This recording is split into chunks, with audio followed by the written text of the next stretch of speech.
started with one drum, then a couple more, followed by a few others. And it wasn't long before the whole school was getting in on the act. At the Newcastle-under-Lyme Community High School in Staffordshire, drumming is a way of school life. And the man behind the beat, head of music Steve Dawson, doesn't want to stop at his school. I mean, to my dream is, I think that every school in the country should really have these African drums in, or certainly this element of African percussion or Brazilian percussion, because it grabs the kids and it's got such energy and drive. And I think any school would be the better for it, because the drums have this, you don't need the music stand, you don't need to be able to read music. It's open to all children.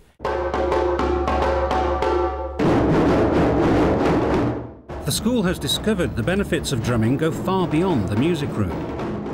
I mean, when you watch the pupils play the drums, you can see there's an immediate satisfaction there. Why that is, who knows? It's, I think there's something within us that loves a beat, a rhythm. There's something primeval about it that's within us all. And I think, that's one of the reasons why children love pop music so much. It's got that beat and that drive in it, and similar to the drumming. I think it's very important too, because they're not sitting behind a desk there and learning out of books and that sort of stuff, that they get this extra dimension to their learning, and that comes through. When you go in there, you can see, here we have active learning, visual learning, all sorts of aspects of learning. And so a young person who perhaps finds it difficult to access the curriculum in ordinary ways, perhaps their numeracy skills aren't very good or the literacy skills aren't very good, when they go into Steve's area, none of those things matter. And that's the brilliant thing about it, really. Steve arrived at the high school as an education authority troubleshooter, with a remit to turn round an ailing music department. And I always remember the first time I came here, the head teacher wouldn't show me down to the rooms. And I found out the nickname of the room was the Black Hole of Calcutta. And to my horror, things like windows were nailed shut, so kids couldn't get out on the roof. That's how bad things had got.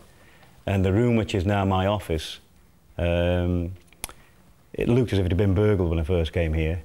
There were books on the floor. I think they were mixed with tomatoes and sandwiches and fish paste and all sorts of horrible things we found in there. None of this lovely equipment that you see in there at the moment. Steve revived the department and then accepted an offer to become its new head.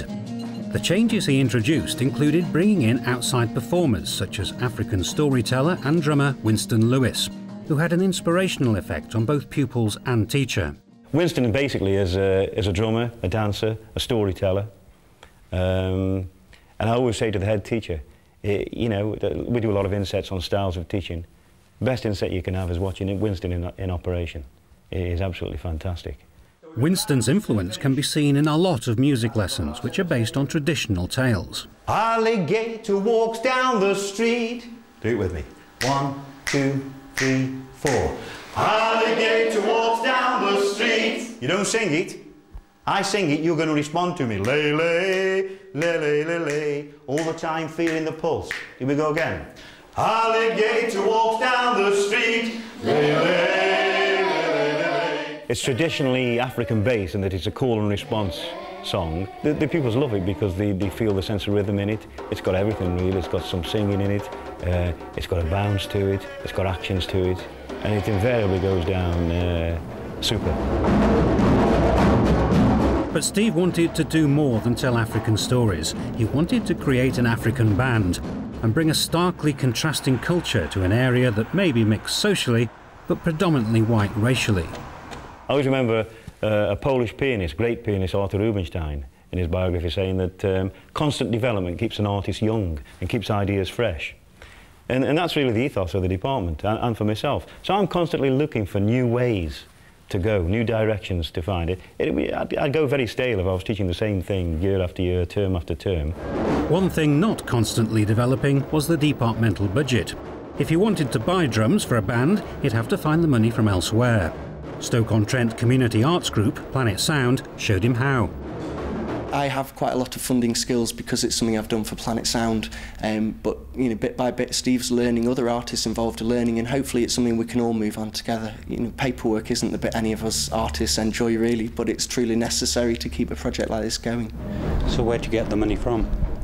All sorts of different areas. The Arts Council, we have our local regional Arts Council, West Midlands Arts, and we get funding from them. From Robbie Williams Fund as well, give it some. Like I said, Make Some Noise is our youth music action zone, and they've provided funding for this project.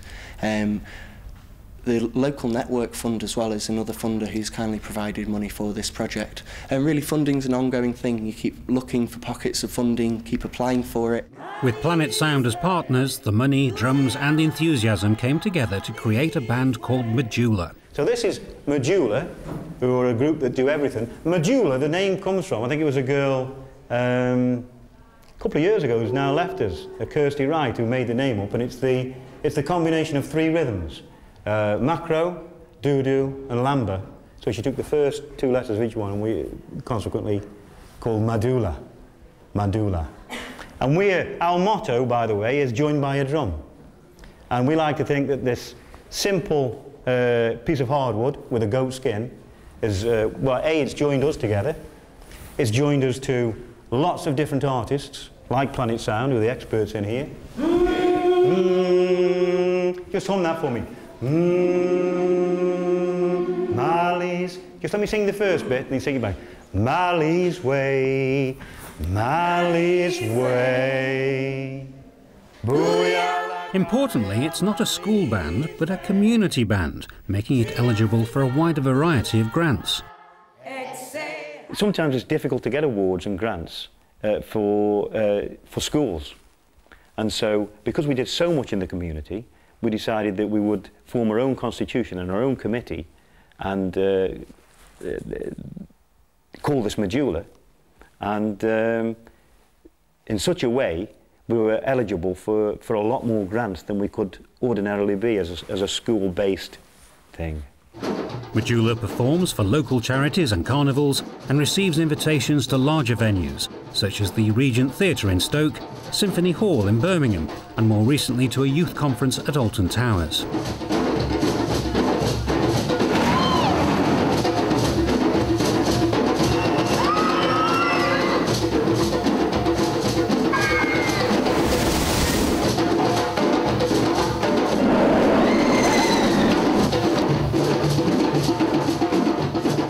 Even the most challenging of pupils have been transformed by getting involved with Medulla. I'd had a young man in year 9 who had been going through real difficulty. He was a very challenging young man. His behaviour was very difficult. He was on the special needs register as well, so he had very limited skills. And actually he'd had a couple of exclusions for quite violent and difficult behaviour. And staff were really struggling with him. I was doing a tour with parents around the school, and I always go to Steve's room, and I went in there, and this particular class with this particular boy was in, and I have never seen anything like it.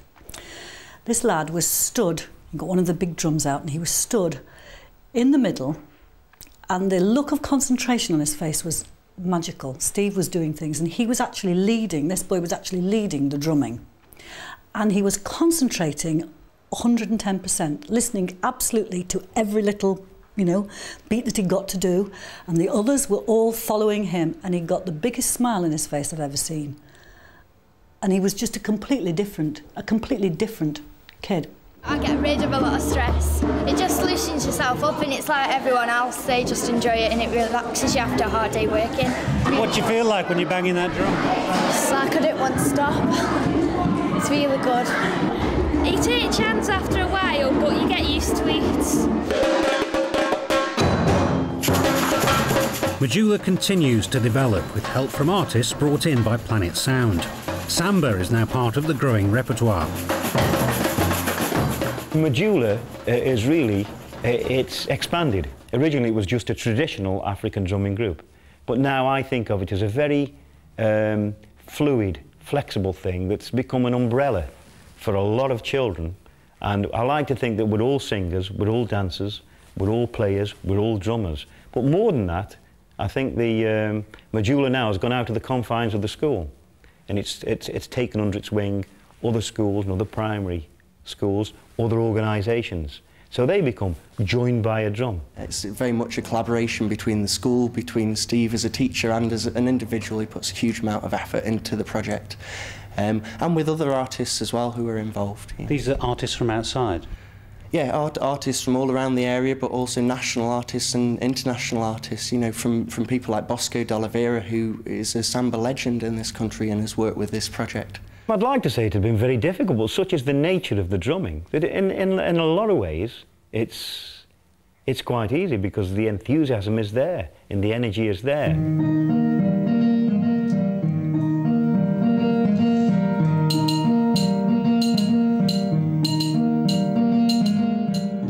Steve's next ambition involves developing a new sound by blending European and African instruments, including a fork and bottle.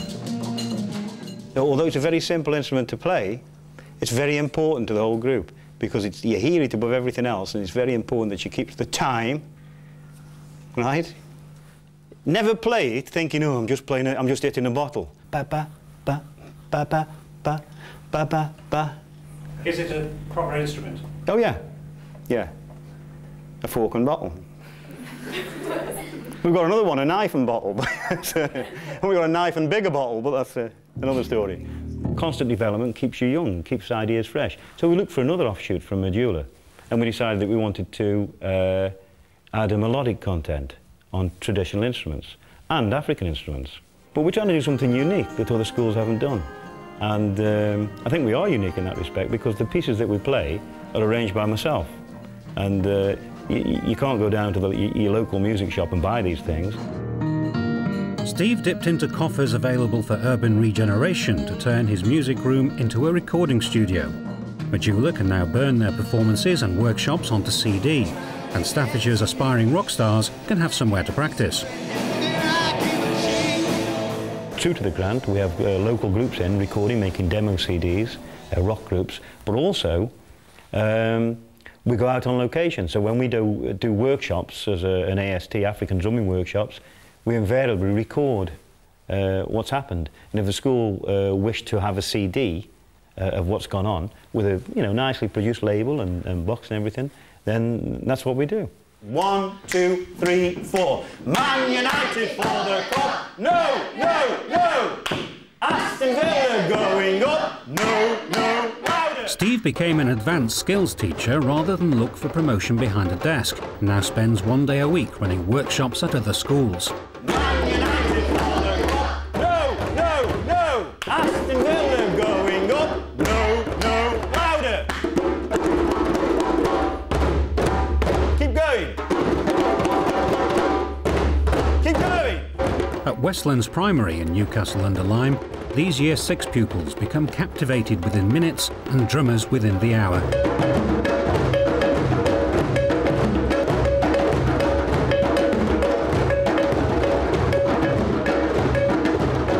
Many of these children will soon join Steve at the high school and add their talents to Majula. The show will keep going on, and the funding, no doubt, will keep coming in.